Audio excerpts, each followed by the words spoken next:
I think it's 7 o'clock, and I'm one that loves to be on time. I promise, too, that this evening we're not going to go overly long. We're going to try to be brief but succinct for you tonight.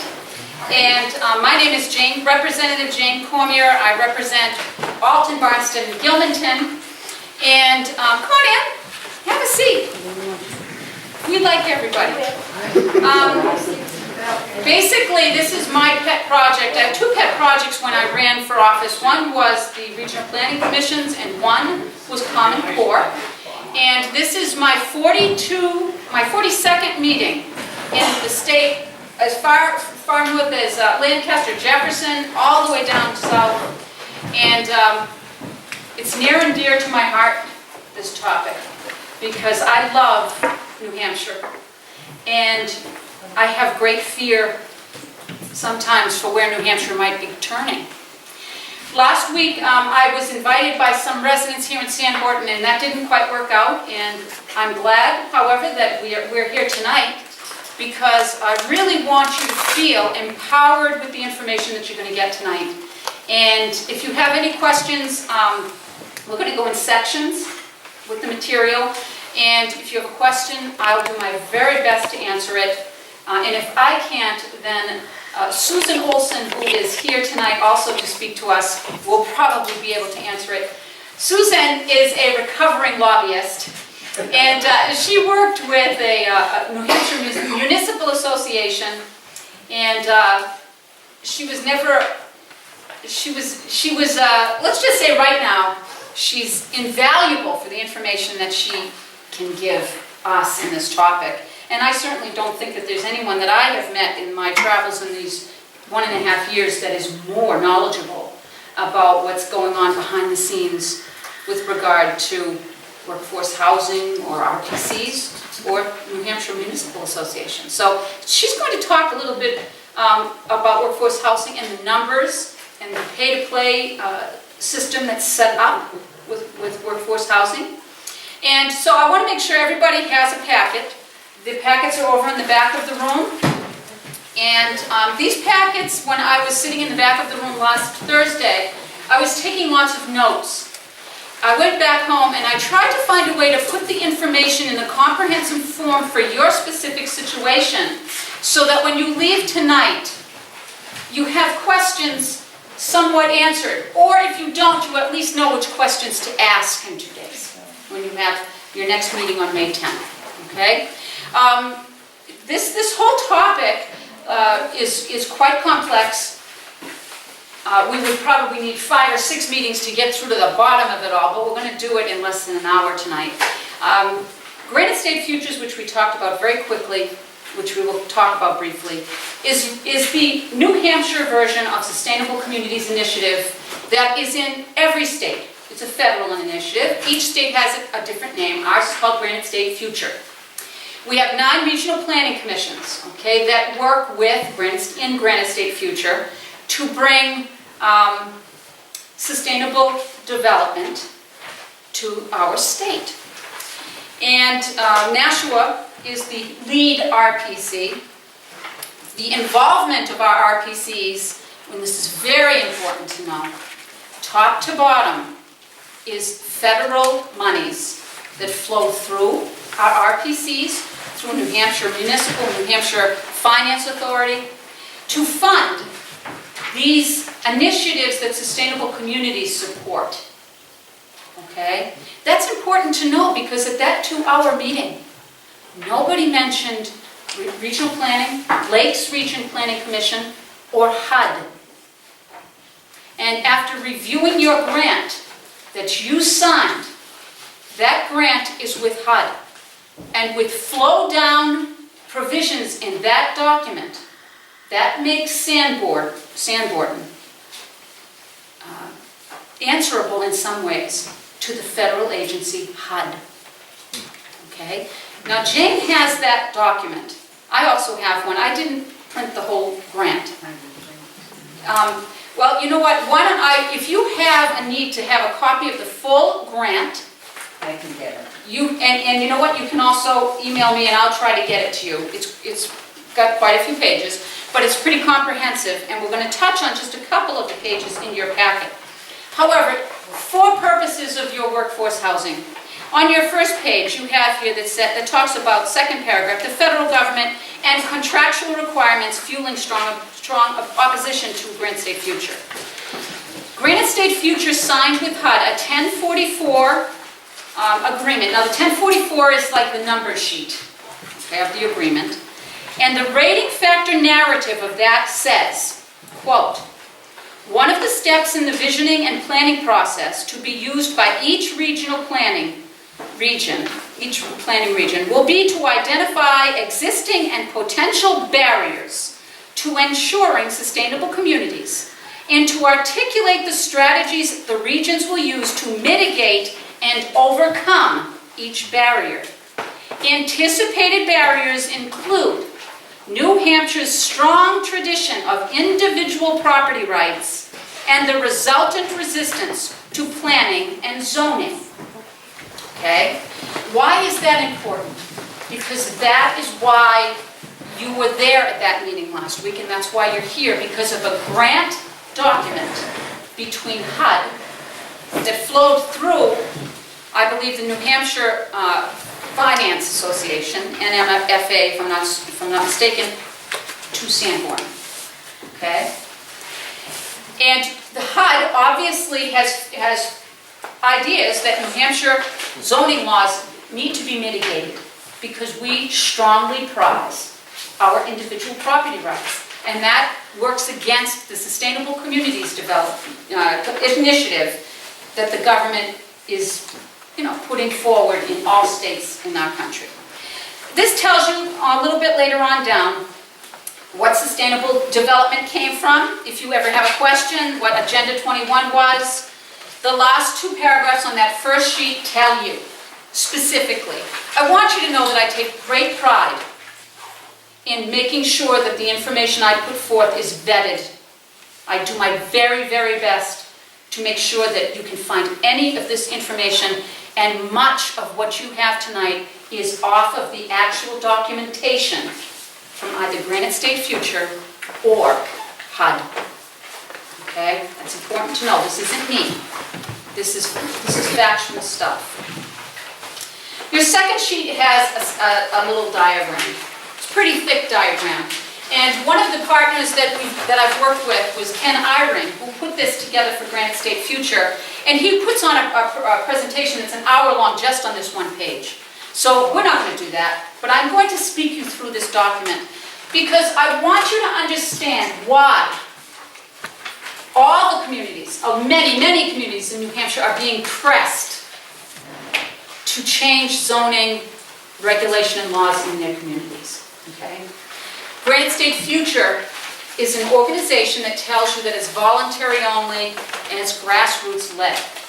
Granite State Future is funded by federal agencies of HUD, EPA, and DOT, among others. Okay? They put many, many, many millions of dollars into play through grant monies that ran through Granite State Future. Okay? Now, we have the 9, if you go from the bottom of your little diagram, you see that you have your town selectmen and your councilmen, and you have your town planners. Okay? These are regular folks. They usually get a planner on board. The people that are RPCs now try to have members of these planning boards or the selectmen be members of their RPC, right?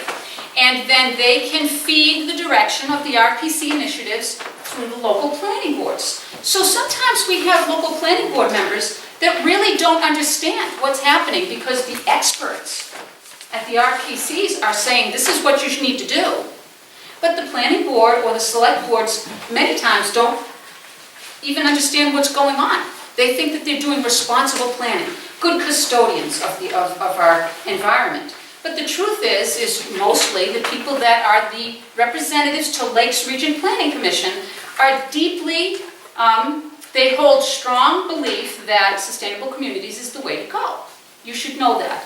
Some believe in that, some planners or board members don't even really get that. Okay? But that's in play. However, now these representatives from our communities, they join as representatives to Granite State Future. We have in there, in the red box, your first level, which is Granite State Future Consortium, which is the 9 regional planning commissions. Okay, from those regional planning commissions, that group, that insulated group, then builds a statewide policy committee. They decide, the 9 regional planning commissions, statewide policy committee. From that statewide policy committee, they choose their executive committee, okay? And then they have their policy framework, which is that little group that works between Fed, the top in your diagram, then the Fed agencies that now come down to the statewide policy framework, and working together from this document, they put all of this into play into our planning boards and into our communities, okay?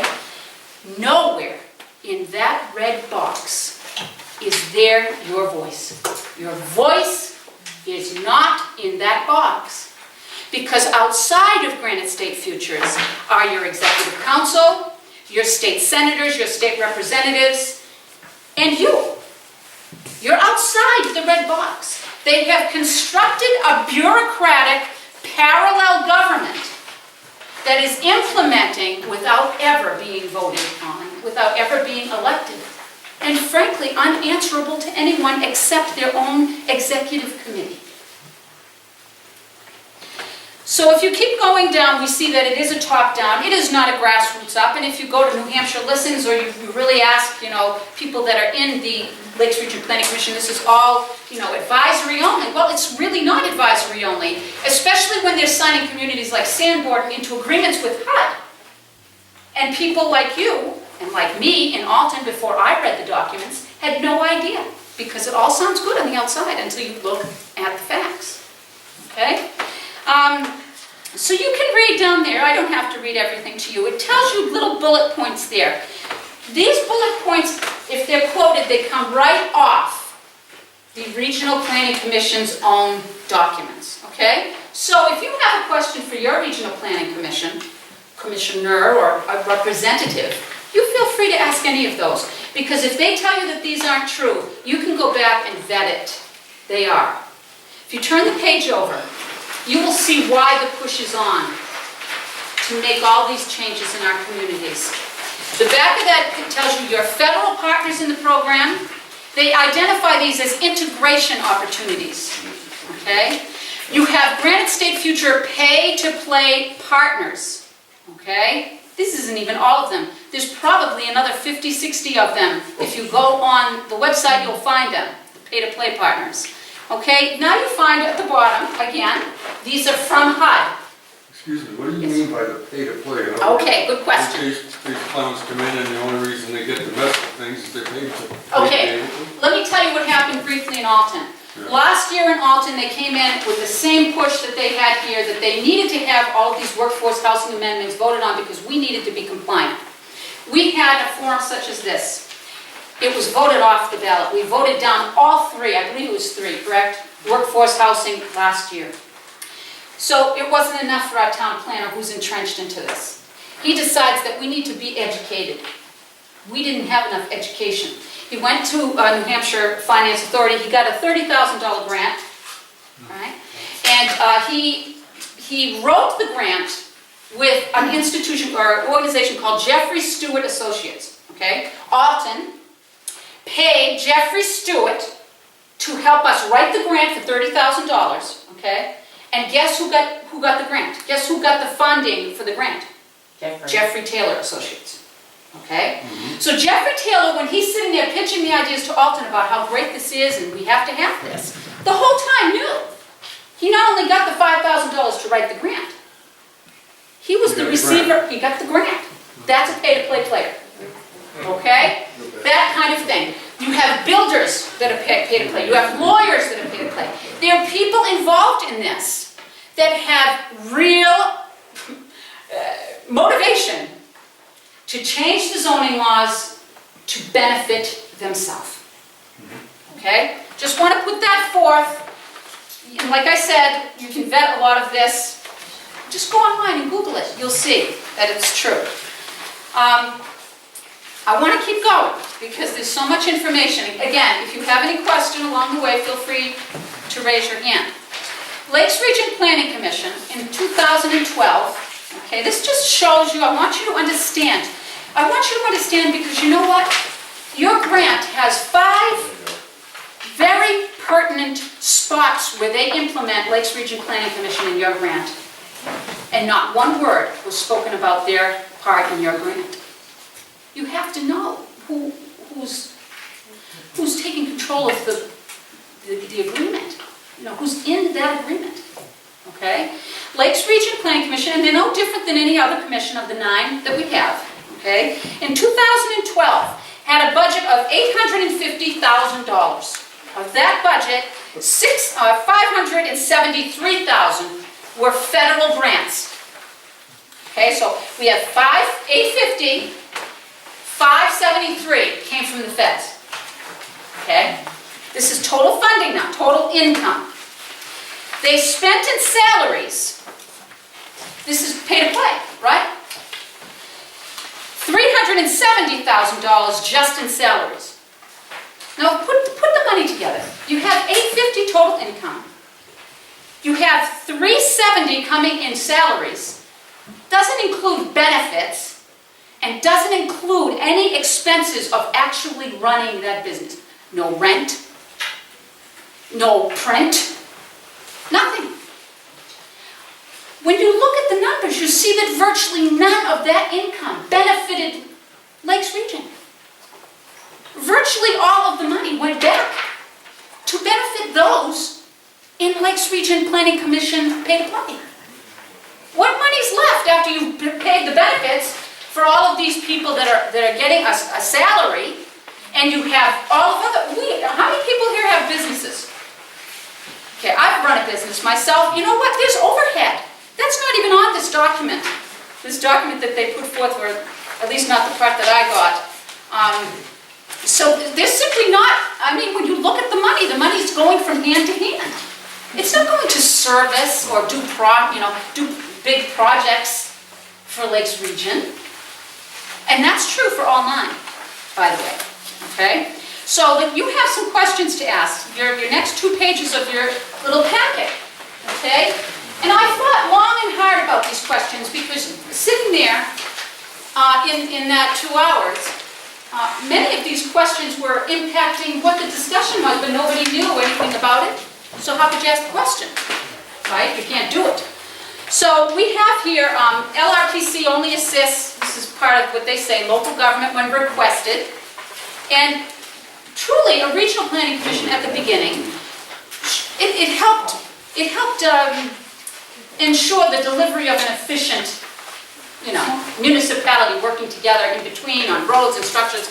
They've now gone so far out of the scope of that they're virtually in every aspect of our life. Sustainable communities is not just about planning anymore. And I'll pull out at the back of your packet, Stratford Regional Planning Commission, some years ago, put this document forth. You guys are just starting to get it now. You see, not every community is on the same place with regard to where this is going, right? Sustainable development. If you look at what are the potential, why is it necessary, it tells you all that stuff. Master plans, that's a huge part of these granted state futures, to make sure that every community has a master plan, which basically, how can we, companies, organizations, individuals, families, governments, and school, employ the sustainable development principle? Okay?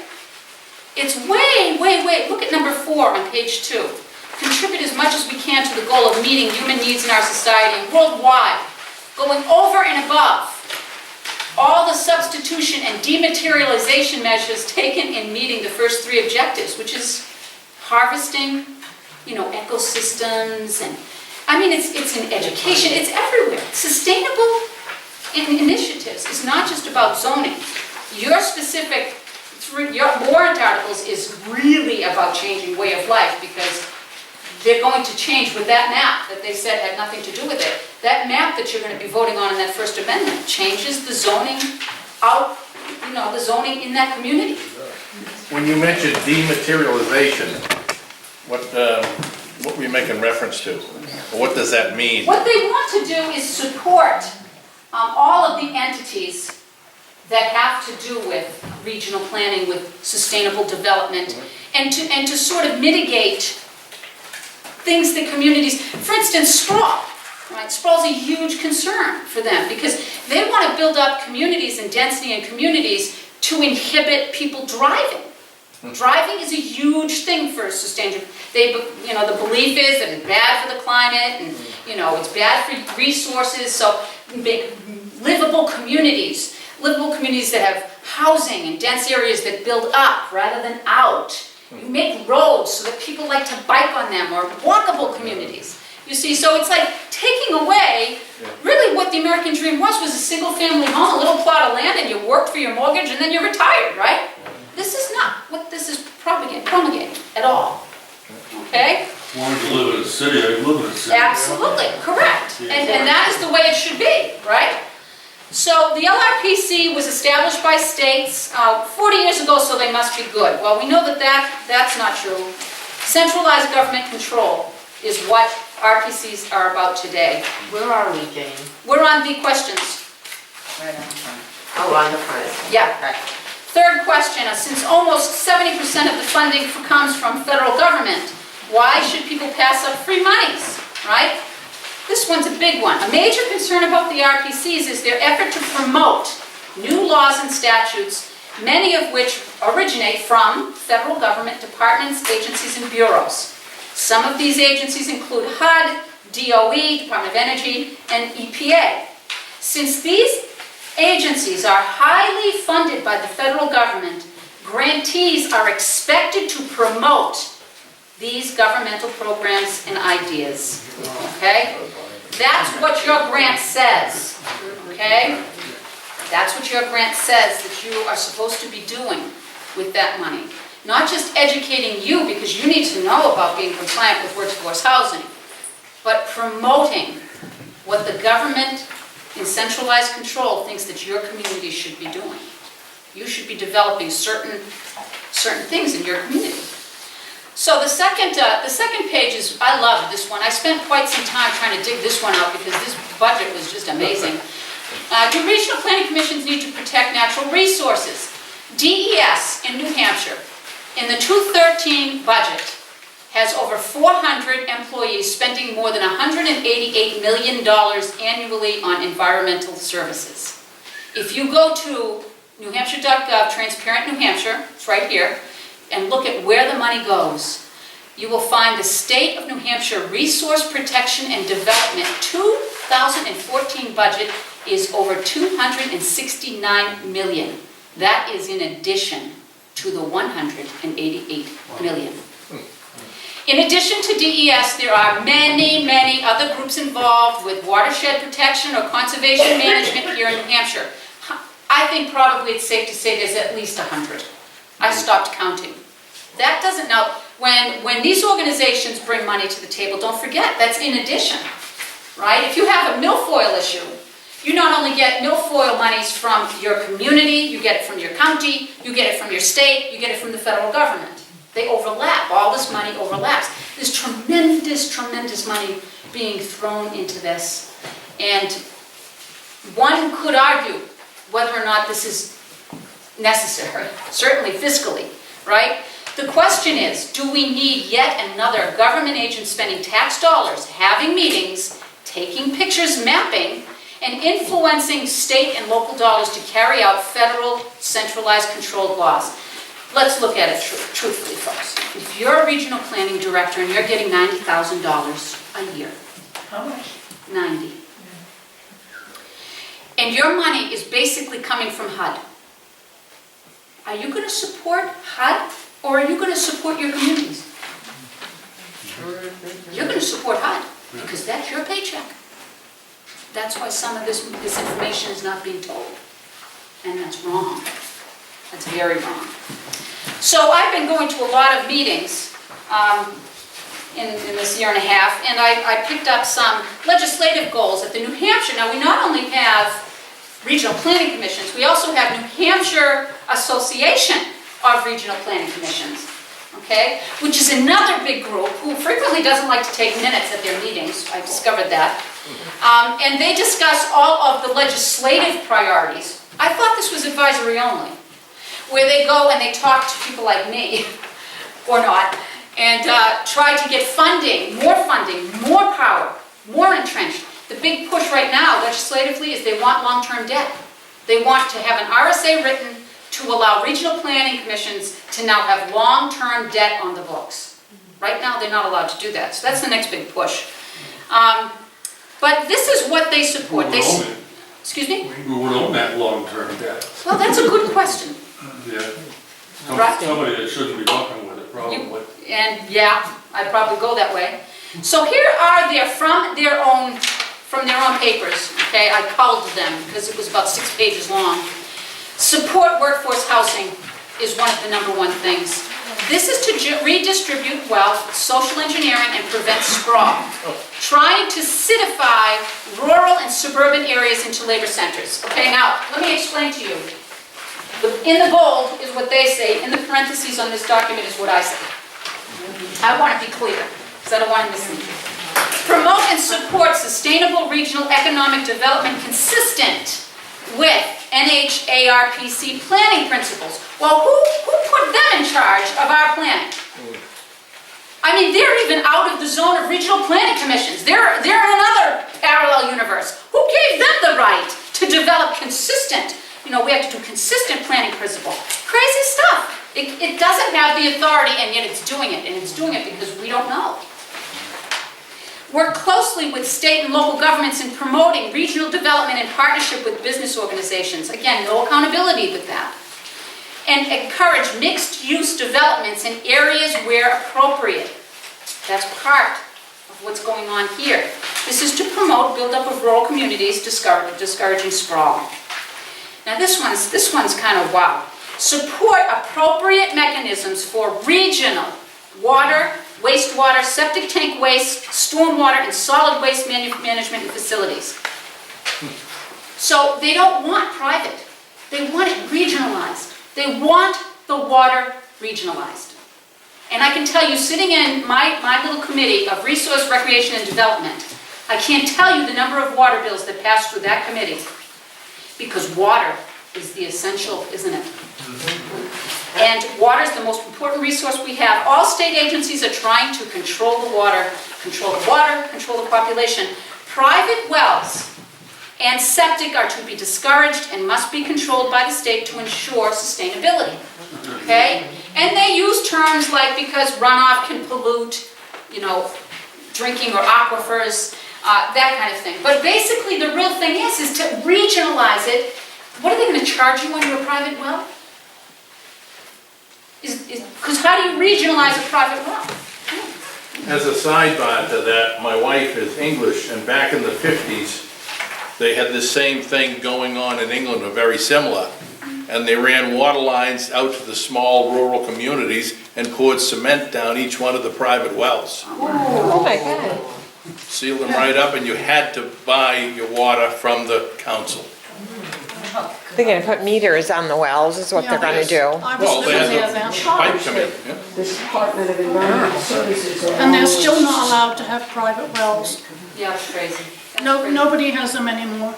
Yeah, that's where they want to go. Susan? The estimate for charging you for water, whether you have a private well or not, is not to exceed 4% of median household income. So anything up to 4%, that's pre-tax, is fair game to be charged for the use of water and or septic. And even if you have a private well, you will be charged anyway to pay for Keene that hasn't kept up its infrastructure, or Concord that hasn't kept up its infrastructure, because it's not fair.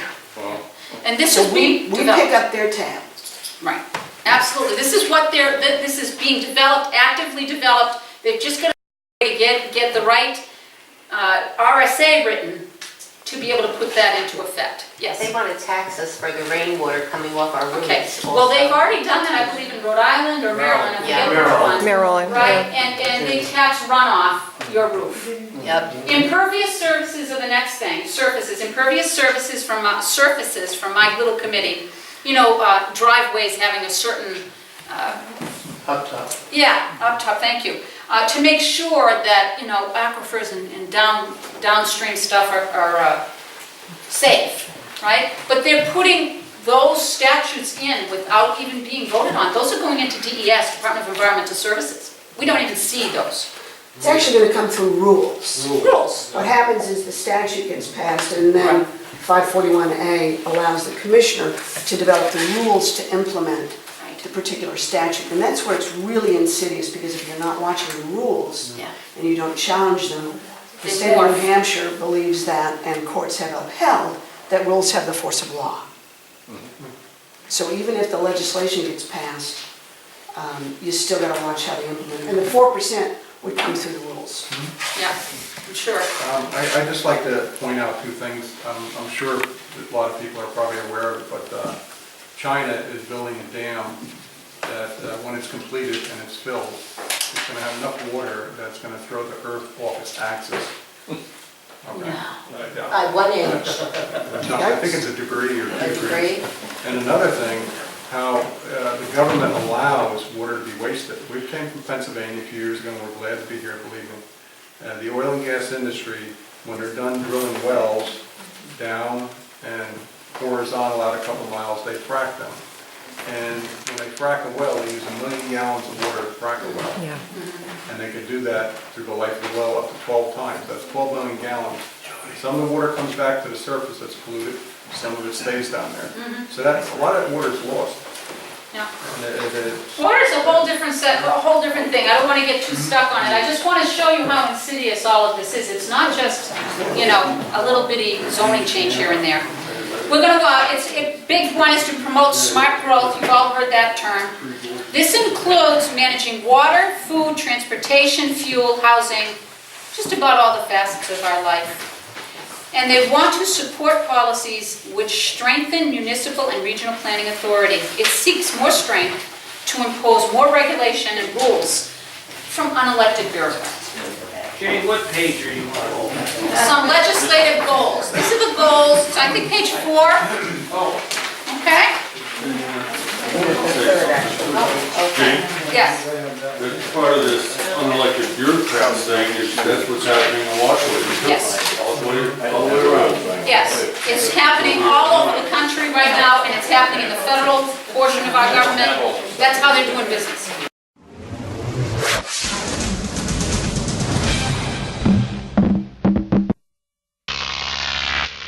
Crop TV.